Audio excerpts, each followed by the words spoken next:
Hello everyone, आप देख रहे हैं चैनल अमीन इन्फो। दोस्तों, नेशनल टेस्टिंग एजेंसी द्वारा जो NCHM joint entrance exam conduct करवाया जाता है उसके ऑनलाइन रजिस्ट्रेशन स्टार्ट हो गए हैं।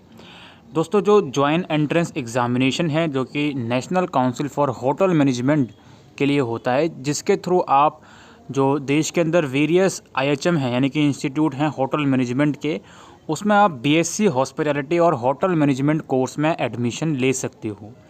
ये जो एंट्रेंस एग्ज़ाम है दोस्तों, ये 12 जून को कंडक्ट करवाया जाएगा ऑनलाइन कंप्यूटर बेस्ड मोड में सुबह 9 से 12।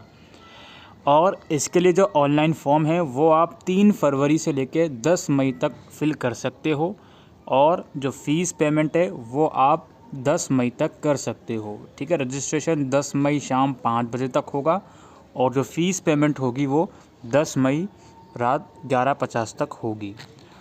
इसके अलावा हम आ जाते हैं ऑफिशियल वेबसाइट पर nchm.jee.nta.nic.in।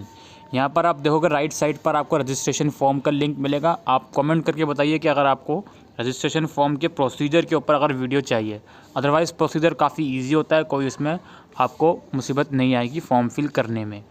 तो हम इन्फॉर्मेशन ब्राउज़र डाउनलोड कर लेते हैं और जो भी इम्पोर्टेंट अपडेट होगी वो आपको बता देते हैं, जो एलिजिबिलिटी क्राइटेरिया है वो सब चीज़ें। तो ये है दोस्तों इन्फॉर्मेशन बुलेटिन, जिसमें आपको जो 2021 का NCHM JEE एग्ज़ाम है उसके रिगार्डिंग कंप्लीट इन्फॉर्मेशन आपको मिलेगी। तो फॉर्म फिल करने से पहले इस प्रोस्पेक्टस को ज़रूर से आप लोग पढ़ोगे। ऑनलाइन एप्लीकेशन फ़ीस की अगर मैं बात करूं तो जनरल OBC कैंडिडेट के लिए 1000 रुपीज़ की फ़ीस है, EWS के लिए 700 रुपये की फ़ीस है, SC ST और PWD के लिए 450 रुपये की फ़ीस है और ट्रांसजेंडर के लिए भी 450 रुपये की फ़ीस है। बाकी जो बैंक चार्जेस होते हैं ऊपर से वो अलग से लगेंगे। करेक्शन की अगर मैं बात करूं, अगर आपको एप्लीकेशन फॉर्म में करेक्शन करना है तो 12 से 16 मई तक होगा। एंट्रेंस एग्ज़ाम मैं आपको ऑलरेडी बता चुका हूं कब से होगा। ठीक है, बाकी जो एंट्रेंस एग्ज़ाम की रिज़ल्ट की डेट है, आंसर की वगैरह, वो अभी अनाउंस नहीं हुई है। एंट्रेंस एग्ज़ाम के पैटर्न की बात करें तो पहले तो आपको पता है CBT मोड एग्ज़ाम होगा, तो ऑब्वियसली MCQ बेस्ड क्वेश्चन पूछे जाएंगे। टोटल यहाँ पर 5 सेक्शन है। Numerical ability and analytical aptitude में 30 क्वेश्चन हैं, रीजनिंग एंड लॉजिकल डिडक्शन में भी 30 क्वेश्चन हैं, और जनरल नॉलेज में आपके जनरल नॉलेज और करंट अफेयर में 30 क्वेश्चन हैं, इंग्लिश लैंग्वेज के 60 क्वेश्चन हैं और एप्टीट्यूड फॉर सर्विस सेक्टर के 50 क्वेश्चन हैं। तो इस तरीके से टोटल 200 क्वेश्चन होंगे।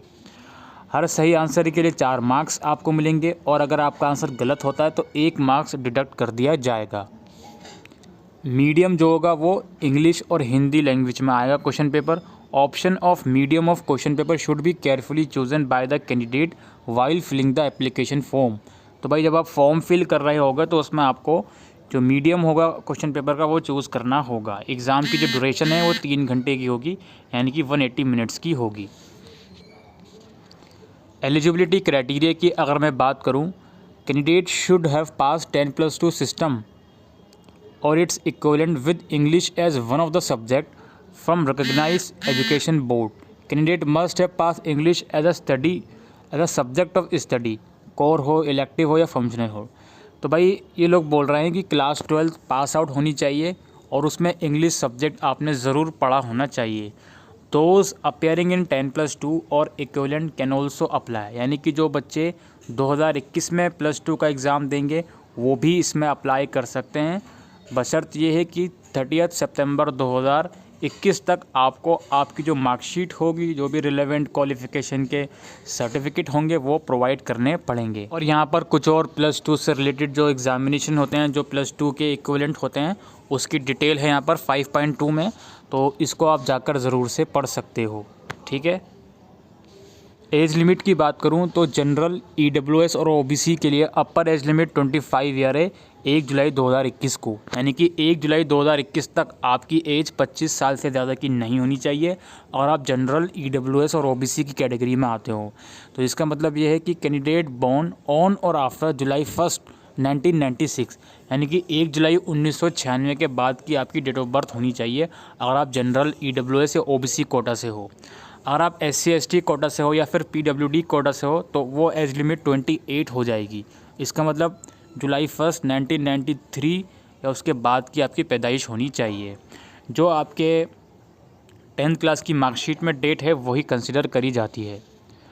अ qualified candidate will have to submit a physical fitness certificate of carrying out practical claims as required in course at the time of admission. तो भाई आपको फिजिकल फिटनेस का सर्टिफिकेट भी यहाँ पर प्रिस्क्राइब फॉर्मेट में provide करना पड़ेगा।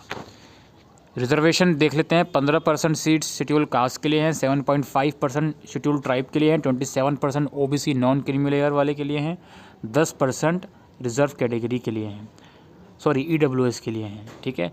रिजर्वेशन फॉर कश्मीरी माइग्रेंट वो इंस्टीट्यूट पर डिपेंड करता है। ठीक है।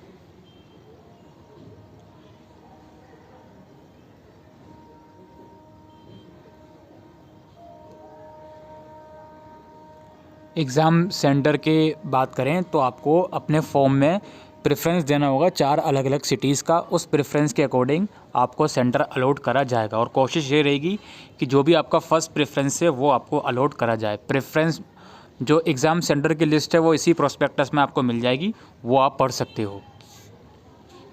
इसके अलावा जो फॉर्म फिल करने की इंस्ट्रक्शन है वो यहाँ पर मेंशन है 11th पैराग्राफ है उसके अंदर, तो इसको आप ज़रूर से पढ़ लीजिएगा। इसमें लिखा हुआ है क्या क्या चीज़ें आपसे पूछी जाएंगी, तो इसको आप ज़रूर से पढ़ लीजिएगा फॉर्म अप्लाई करने से पहले। इसके अलावा दोस्तों बात करें अफिलिएटेड इंस्टीट्यूट की, यानी कि कौन कौन से इंस्टीट्यूट हैं जिसमें आप BSc hospitality and hotel management में एडमिशन ले सकते हो आफ्टर जो यहाँ पे आपका एंट्रेंस एग्ज़ाम है उसको क्लियर करने के बाद। तो यहाँ पर आप देख सकते हो आंध्र प्रदेश में आपका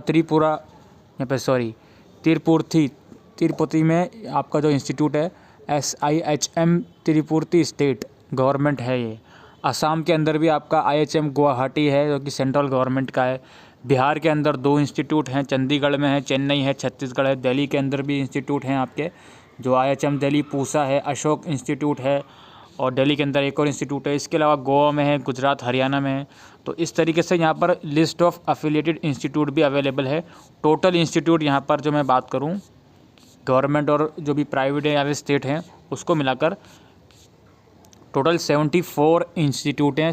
ठीक है, अलग अलग स्टेट में। तो इसकी लिस्ट भी यहाँ पर अवेलेबल है और यहाँ पे इंस्टीट्यूट के आगे जो नंबर ऑफ़ सीट्स हैं वो भी मेंशन है कि भाई किस इंस्टीट्यूट में कितनी सीट्स हैं।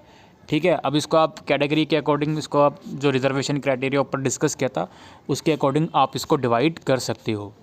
ठीक है, और बाकी यहाँ पे सर्टिफिकेट के कुछ फॉर्मेट हैं जो भी आपके अंडरटेकिंग वगैरह होते हैं उसको भी आप ठीक से पढ़ लीजिएगा। एग्जामिनेशन सिटीज़ की लिस्ट आ गई यहाँ पर, इसको भी आप पढ़ लीजिएगा। ठीक है, तो इसी के साथ दोस्तों आज के लिए वीडियो में इतना ही।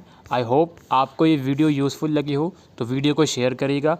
कोई और क्वारीज हो तो कमेंट सेक्शन में लिखकर पूछ सकते हैं। अभी के लिए वीडियो में इतना ही। Thank you.